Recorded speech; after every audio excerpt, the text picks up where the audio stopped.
6 p.m. in Boya, chief town of the southwest region of Cameroon. Good evening, ladies and gentlemen. Thank you so much for joining me on today's edition of the 6 p.m. primetime newscast.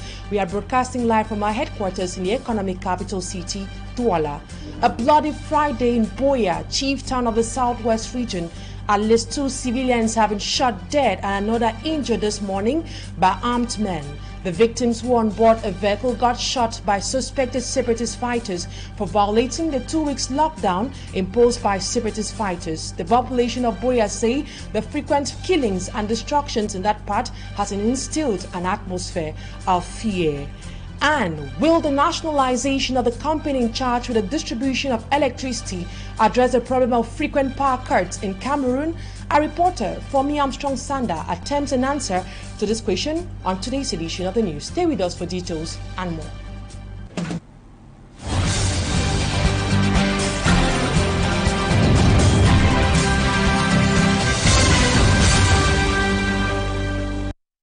Thank you so much, dear televiewers. You made the right choice by staying tuned to Equinoxe TV. We begin on the sad page. At least 2 civilians have been killed and another in a critical condition. The 3 were attacked in Boya by armed men suspected to be separatist fighters. According to sources in Boya, they were attacked today due to the violation of the 2 weeks lockdown imposed by separatist fighters. We have details with Anne Abila. Since pupils and students began a new academic year across the national territory, the situation has been dire in the northwest and southwest regions. For 2 weeks now, the local inhabitants have been living in total fear and uncertainty, ranging from ghost towns, curfews, and even flagrant killings. The most recent happened at the Mile 14, Mile 15 stretch of road leading to Boya in the Fako division. 2 young men were shot dead at close range by yet to be identified individuals. Late last week, cars were burnt, 2 people discovered dead beside their vehicles in Bomaka Muya, still in the Boya subdivision. Another attack by alleged separatist fighters was carried out in Kumba this week. This time around, the police district in the Kumba 3 subdivision was invaded by armed men, perforating concrete walls, scaring away the occupants. Civil society actors question why, despite a strong military presence in the war-torn regions, insecurity remains a great threat. The Anglophone crisis, which later became a full-blown war, has claimed the lives of over 3,000 people in the northwest and southwest regions, with hundreds of thousands who have fled from their villages of origin to seek refuge in other parts of the world. And away from insecurity, the heavy rains witnessed in the city of Douala and Limbe today has flooded several localities, leaving the population stranded. In areas like Abattoir and Nonglace, inhabitants are expressing frustration as many of them saw their goods soaked by rainwater. We have details with Anna Bila, who tells us about the damages incurred as a result of the floods. As the rainy season intensifies, floods have been inevitable in most parts of the world, Cameroon particularly, especially in coastal towns like Douala and Limbe. Heavy rains in Douala lately flooded most quarters. At the Abattoir neighborhood of the Douala 4 subdivision, the locals had to dip their feet in 2 pools of water as they go about their daily activities. Most of them complain the frequent inundation in Douala is caused by lack of drainage systems. I have a bike. I took my bike to come and supply my depot, and the bike get bad. Even someone to stay in this quarter will refuse that the person should not stay in this quarter because. And over in Limbe, the locals woke up this Friday with their feet in water after a rainy day. Most quarters, such as Down Beach and Half Mile, were completely flooded as well. As the rainy season continues, the people wish the local administration can widen roadside gutters to reduce floods in coastal areas. Floods this year has affected several nations across the world. In Libya, the death toll caused by severe inundation now stands at 20,000. And now we talk education. Pupils of the Nkap Primary School in the Menwa Division of the West Region of Cameroon go through a lot of challenges while receiving lectures. This is due to the inadequate number of benches in classrooms and the dilapidated state of the school buildings, a situation that has affected the learning and teaching process. Our reporter Sedu Chakocho gives us details. Pupils in the government school car in the Menwa Division are seated on the bare floor while receiving lessons.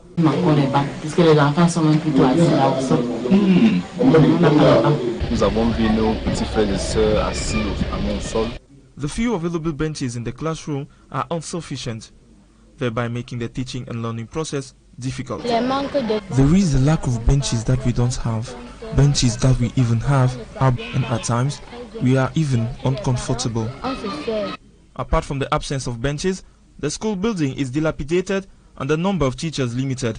The pupils in these classrooms suffer a lot. During the rainy season, at times, it becomes difficult for them to listen. Another major problem faced by the inhabitants of Car Village is the ill-equipped state of the hospital. Ici, c'est la suite de couche. Bon, généralement, après l'accouchement, c'est ici qu'on devrait séjourner. Vous voyez comment l'état est dégradé. On se bat avec les moyens de bord. Some patients seeking medical attention are obliged to cover several kilometers in order to receive medical care from other hospitals. Au moment, il faut rééquiper vraiment le centre parce qu'un centre dépourvu de matériel interne.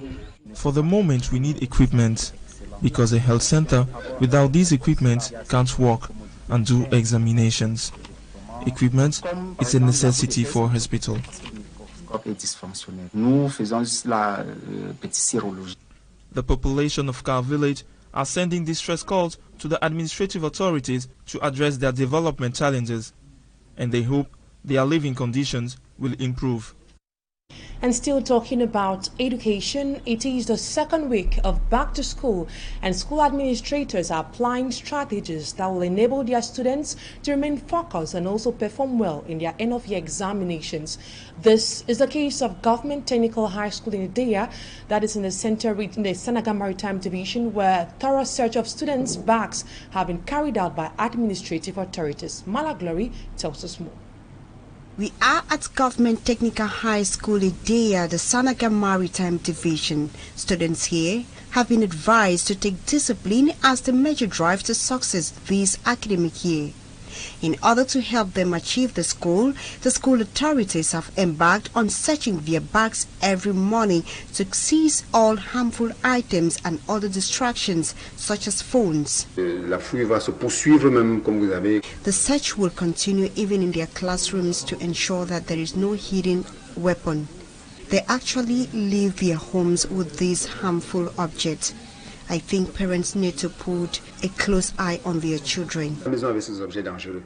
Les parents doivent nous aider à faire cette fouille au niveau de la maison. The principal of Government Technical High School Idea urged parents to follow up their children and for the students to respect parents and the school institution.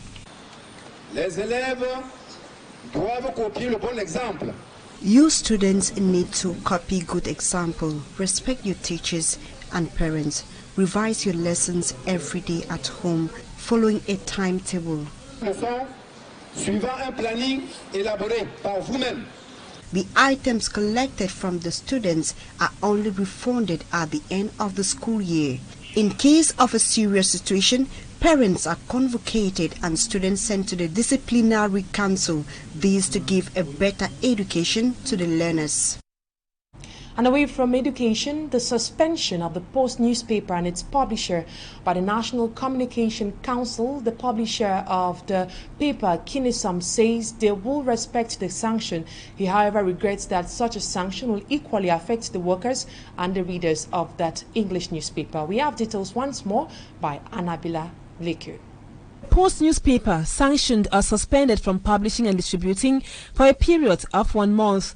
That was decided upon during the most recent outing of the NCC, the National Communication Council, in Yaoundé. The interim publisher of the Post newspaper, Kinisam, was as well suspended for 1 month. This was after the soft copy of one of its front pages was published on social media. The management of the Post newspaper, however, argued that the leaked soft copy was never printed nor published officially. The bi-weekly newspaper will hence be off newspaper stands for the next 1 month. I think normally I'm disappointed with the verdict of the National Communication Council, but we'll respect it. Since it is the main regulator of the communication sector in our country. And I want to emphasize that We did not publish this article. The 1 month suspension is a very heavy burden on the post because we're going to lose a lot.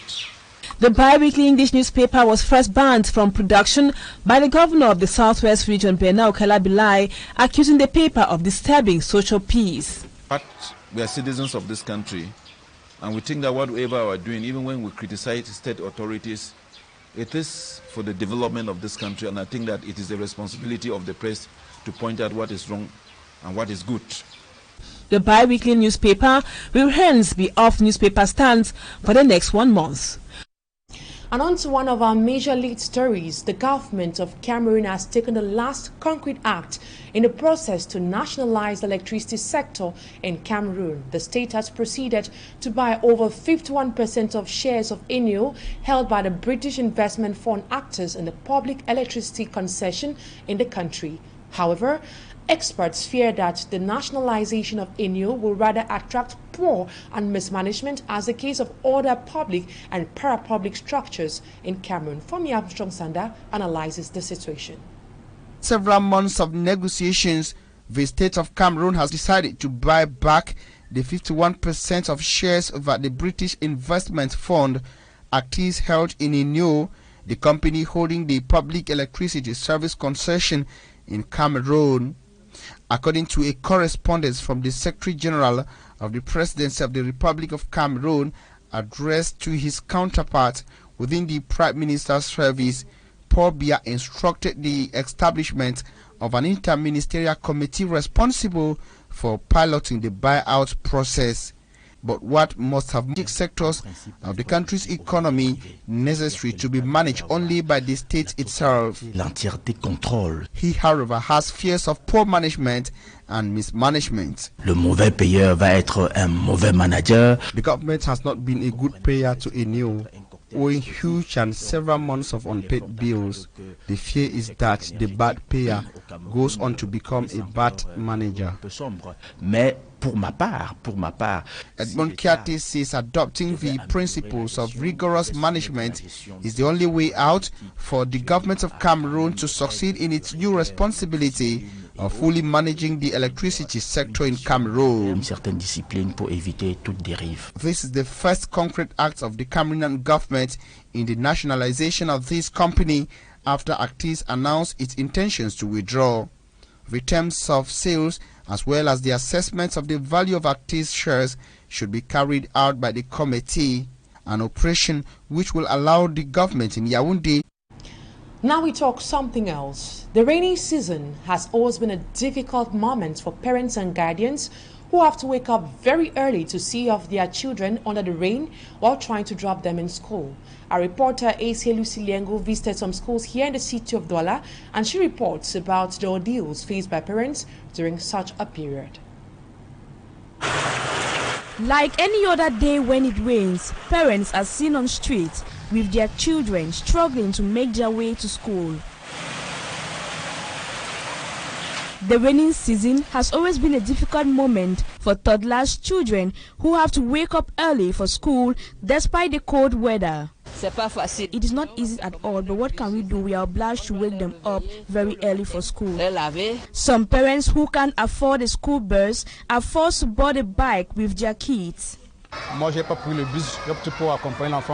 to school during the rainy season has always been a difficult task for students, mostly those in nursery and primary schools, who despite wearing raincoats and boots get soaked.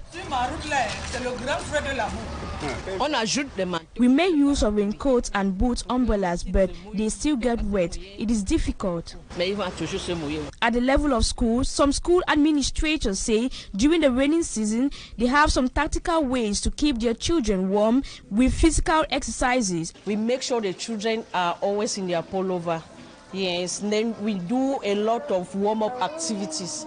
Then they should also be active in their body movement. Also, they put in place a school bus to transport children when it rains. We have a school bus that moves from door to carry the children. So there's no way that the children can complain about rain unless you are... Some schools go as far as welcoming parents from the gates with umbrellas, helping them to take their kids to class. while in other schools there is a spare uniform for children who get wet. Yeah, when a child comes to school that because of the rainfall, the child is wet, we always make sure we look for another uniform to give the child to put on for that day. Dr. Glory Befeke Anye, a general practitioner, advised parents on some tips to keep their children warm. ACLUC reporting they are now we talk sports several hours after the holding of the executive committee meeting of the Cameroon Federation in Garoua. Resolutions are yet to be taken. Meanwhile, the Indomitable Lionesses are in their first week in camp ahead of their African Women's Cup of Nations qualifier match against Kenya. These stories and more was compiled by sportsman Smart Chikan Gabriel.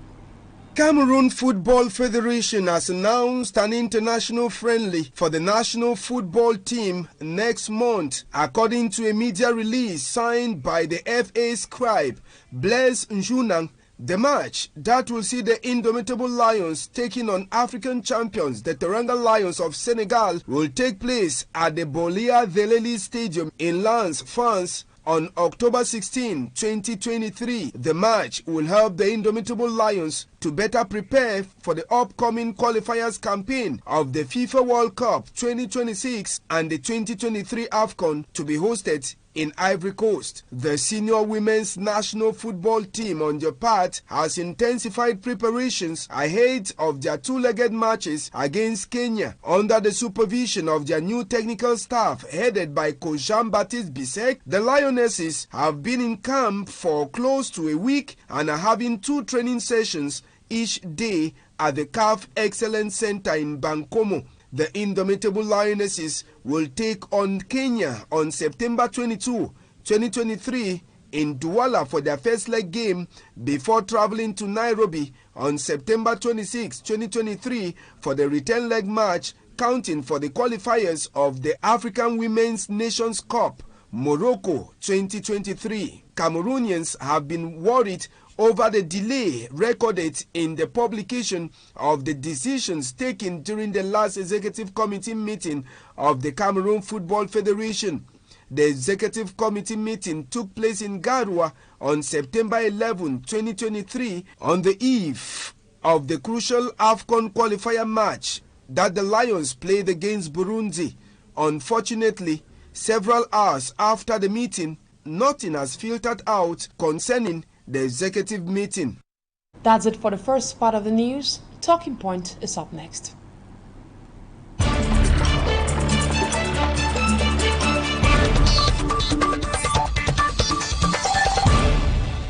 Thank you so much, ladies and gentlemen, for staying tuned to Talking Point. Tonight, I will still be receiving the same guest of yesterday, Sama Abang Mungwa, who is a social critic. I will still be talking about some of the challenges faced by teachers, not only in the Northwest and Southwest regions, but equally across the 10 regions of Cameroon. Good evening once more to you, Sama Abang Mungwa. Yesterday, during our interview, we focused on how the armed conflict has greatly affected education. We equally discussed on some measures taken by the Minister of Secondary Education to handle the problem of absenteeism in school. You equally said the measure of reporting absentee teachers was aimed at addressing the problem of ghost workers in Cameroon. So now, do you think this strategy can better tackle the problem of absenteeism in Cameroon? Yes, as I said, it was a desperate attempt by my analysis, a desperate attempt by a minister who heads a ministry that is notorious for the largest numbers of ghost workers in the public service. People will tell you that the highest number of people who have abandoned work and have traveled out of the country but still receive salaries are teachers. As they say, in a situation of desperation, we can adopt desperate measures too.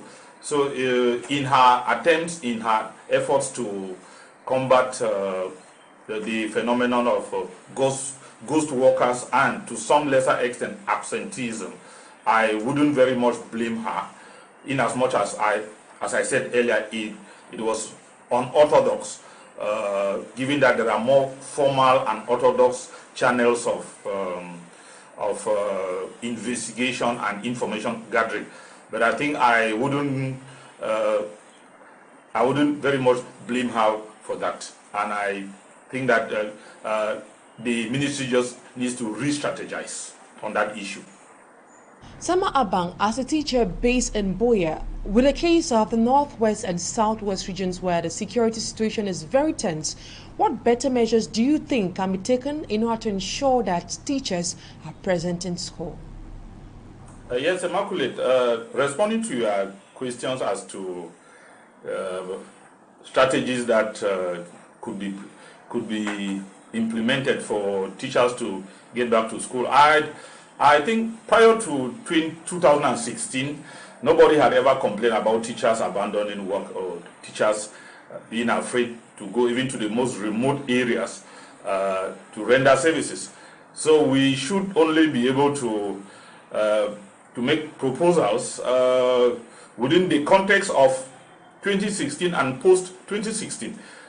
Nobody would expect a daredevil teacher to go to Ankaninku in Ambele or Iloronti or to Batibo subdivision or the entire Njikwat subdivision, which is so risky because he has to go and teach. I think the simple proposal I would make, or my proposal, could be summarized in just one sentence: make the schools and the communities safe and secure again. Whoever on whichever head the cap fits, let them wear it. The only thing teachers want is a safe and secure environment, and you will see teachers back at their places of work. As long as that is not done, this phenomenon of teachers not going to school will continue for quite a long time, in spite of the threats and intimidations from administrative authorities and hierarchy. Samabang, apart from security threats, are there any other major concerns faced by teachers at the moment in Cameroon? Other complaints or other major concerns that teachers have, that's perennial. The cries of teachers, be they those of the public sector or those of the private sector, is a perennial issue in our society. Should we complain about the fact that teachers invigilate GCE exams for 3 hours and you are paid a paltry sum of 1,000 francs? Should we complain about the fact that you mark end of course official exams and you have to wait for 9, 10, 11, 12 months before you are paid the paltry sum of 150, 200,000 francs? Should we complain about the fact that teachers in the private sector earn even below the minimum salary instituted by the state through the labor code? Should we complain about the fact that teachers in the public service, some teachers leave school and they are posted and they have to teach for 3, 4, 5, 6 years before they are paid? Should we complain about those who have to work for 10, 15, 20 years without any advancement decisions?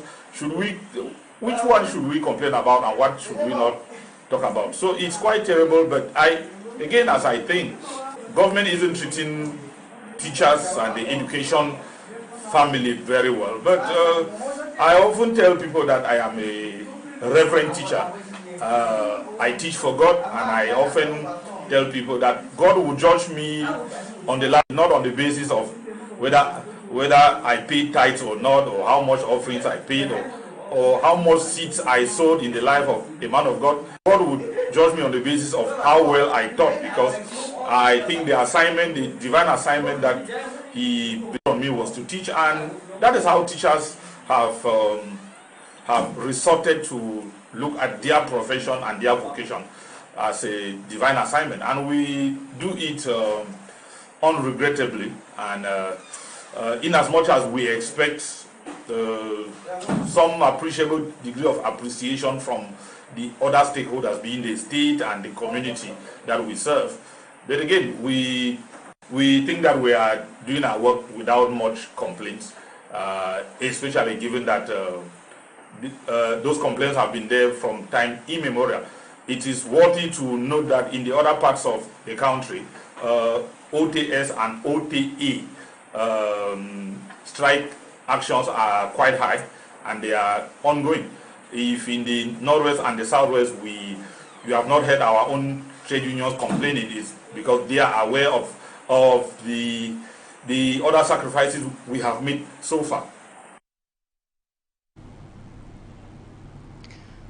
You have aligned some major challenges currently being faced by teachers across the 10 regions of Cameroon.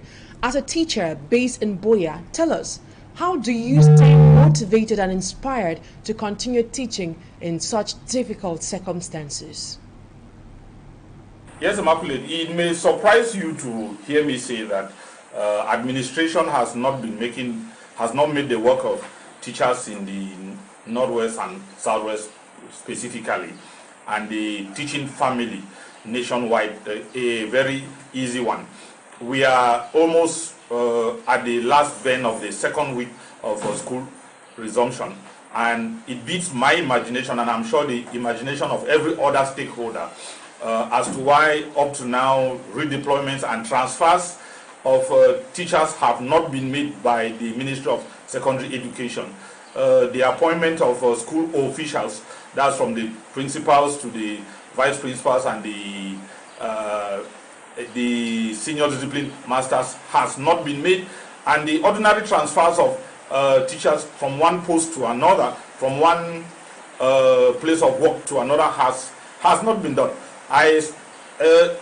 It actually beats my imagination how they expect school resumption to be effective, and how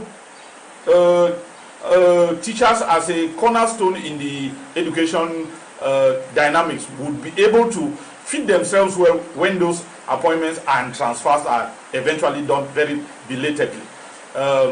Again, while you see with the lay private schools, their recruitments have been done as far back as in the months of July and August. With the confessional schools, they have done transfers and the recruitment of their personnel as far back as July and August. We are in the middle of the month of September, and transfers have not been done. I imagine how the authorities of MINSEC expect teachers who would eventually be transferred to get adapted in their new places of work, with the extra financial costs that they'll have to incur moving themselves and their families and their children, where you have to change schools and you pay school fees afresh, where teachers have to be transferred and PTA has to make adjustments to recruit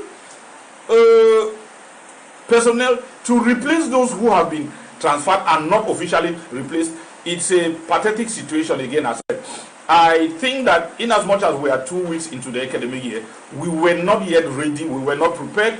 Administration was not prepared, as it has been manifested. It tells us a lot as to how lackluster and we can be in the handling of our own official, our own administrative assignments, when it cannot be done well upstairs.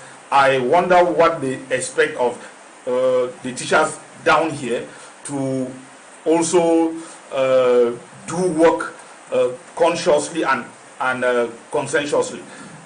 Nobody bothers to explain why 2 weeks into the academic years, transfers are still to be made, appointments are still to be made, and with all the other numerous challenges that we face, I will be expected to pack my family, pack my bag and baggages, and move to Kuseri or to Mora in the next 2 weeks. Sama Abang Mungwa, a social critic based in Boya. Thank you so much for your keen attention, ladies and gentlemen. That's what will put a cap to today's edition of the 6 p.m. primetime newscast on Equinoxe Television. Have a wonderful evening in the company of more interesting programs on ETV.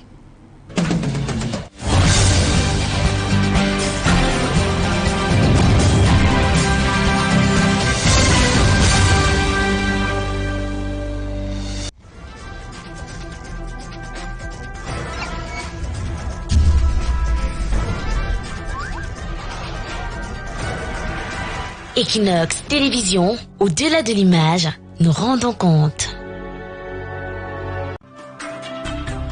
Ce samedi sur Equinoxe Télévision. La collaboration avec le papa Henri Dion, c'est plutôt une chanson dansante. Oui. On a envie de se lâcher. Allez,